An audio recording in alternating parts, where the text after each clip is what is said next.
Managing the Threat of Violence, Coping Strategies Amongst Juvenile Inmates. This article was written by Shannon Reed and Shelley Johnson, both PhDs, and this is an overview by myself, Val Rodriguez. So to start off, this is a summary of what we're going to be talking about during this overview of the article. With our discussion outline, we're going to be looking at violence among juveniles incarcerated in the California Division of Juvenile Justice System.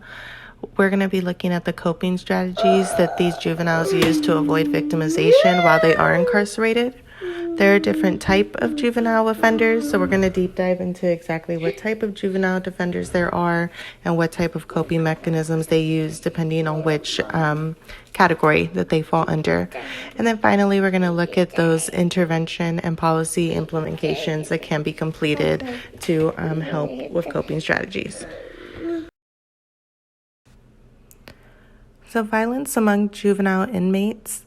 62% of youth within the California juvenile justice system do state the violence occurs almost daily or every day within the facilities. 10% of juveniles report that they've had one or more incidences of sexual assault by other youth or staff.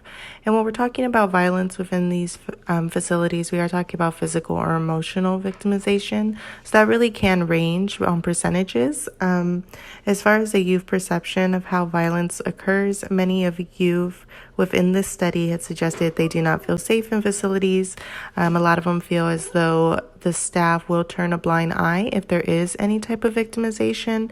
So they really do feel like they are on their own and they have to find their own coping strategies to deal with the violence, opposed to going to outside resources such as counselors or staff that may be there to help them. And these statistics that we are going to be going over today, they are over the last 4 decades. So to go into depth a little bit more of how the sampling and data collection was done for this study, 306 male inmates that were incarcerated within the JJJ system in California were randomly selected for interviews. They had about 281 successful interviews. Other ones were inmates that were non-compliant or that they did not give enough information for the study to really pin down what a good coping strategy was for them. These interviews were done face-to-face as much as possible. However, there are some outliers. The average age for the inmates that were participating within the study were about 18 and a half years. Majority was Hispanic, but of course we do have to take into consideration the demographic for the state, as they are in California, and that is a majority Hispanic population throughout the state. 20% of these juveniles were going to be housed at these facilities until their 18th birthday. At that point, they were going to be transferred to an adult facility. And this is mostly due to that the inmates in these facilities are majority gang members or violent or sexual offenders. There are 3 coping strategies that inmates use to reduce their risk of victimization. So the first one we want to look up is the passive precautions. When you think passive precautions, these are coping mechanisms that would include behaviors such as staying in certain areas of the prison or keeping to oneself. The inmates that utilize this coping mechanism are often in their cell. They avoid a lot of prison activities, and they really do just kind of keep to one area. So more of an avoidance tactic. Next is our aggressive precautions. These are the inmates that you would see joining gangs, carrying weapons, having that acting tough mentality. If you're going to be going with the aggressive precaution, you are more prone to be violent yourself. However, inmates that took this route said that they felt that they had less chances of being victimized because of the intimidation that they were projecting from themselves to their other inmates. And lastly, we have the practice precautions. So practice precautions is individuals that are able to recognize environmental cues and they take steps to manage those cues before they become risky. So these are our inmates that are really going to be kind of reading the room before they make any type of decisions. These are our thinkers.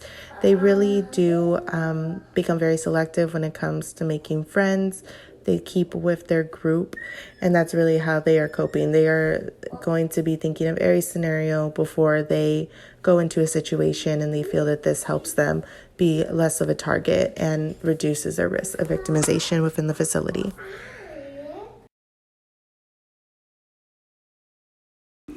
Through the study, researchers were able to find specific inmates that seem to gravitate towards different coping strategies. So just to kind of give you an idea, with the passive precaution, these are going to be more of our sex offenders or offenders that have frequent visitors. The reason being is because with the stigma of being a sex offender, there is already a more likely chance that you are going to be victimized, regardless if you're in a juvenile setting or in an adult setting, just because of the stigma that comes with that type of crime.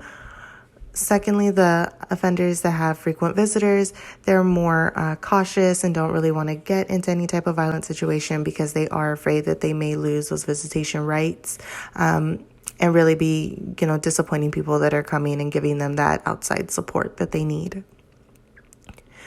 Our aggressive precaution coping strategy inmates are going to be more of our gang members and inmates that were young when they first experienced their arrest. So our gang members, as all of us know, they do gather together to show that intimidation and to kind of have that support within their group. So they are less likely to be victimized because they do have additional members that are kind of protecting them, or at least that they feel like they're less likely to be targets because they are more intimidating and they have like a little bit of a higher status than someone that is roaming alone. Our inmates that are young and go into prison first, they will turn to these aggressive precautions because they are young and they have to show, or they feel that they have to show that dominance to the other people within the facility, that they're not ones to be messed with, especially if they know that they're going to be in DJJ for a long time, or if they're planning to stay there until their 18th birthday and then transition out. They want to make their dominance clear from the beginning. Lastly, our proactive precaution coping strategy inmates, those are going to be the ones that spend the most time in DJJ. And this is because they know the facility better, so it's easier for them to read the room than other inmates. They already know which areas they should avoid, where they, are more likely to be targets of victimization. They also are more familiar with the staff, and they know where they have support and where they should probably be a little bit more cautious and not roam within those areas or with those type of people. Proactive precautionary inmates are also older at their time of arrest, and this really goes back to like that maturity level as you get older. If they're coming in at an older age, they are a little bit more mature and cognizant of their decisions, so they are a little bit more likely to think before they act, and so they'll pertain more to the proactive precaution coping strategies. Although this study does help to explain different coping strategies that go on within the juvenile system, there are a few study limitations. So first, of course, because this is a sample of California youth, we are limited to the area that they are doing the sample within. This is definitely not worldwide statistics and would really only be beneficial for juveniles that are going to be within the California system. The cross-sectional nature of the data is also a limitation, as well as the sample size. When it comes to this sampling and data collection, there were about 6 facilities that were used to collect the data, and they were talking to about 50 inmates from each prison. So it is a smaller sample size opposed to the whole state of California and, of course, from the U.S.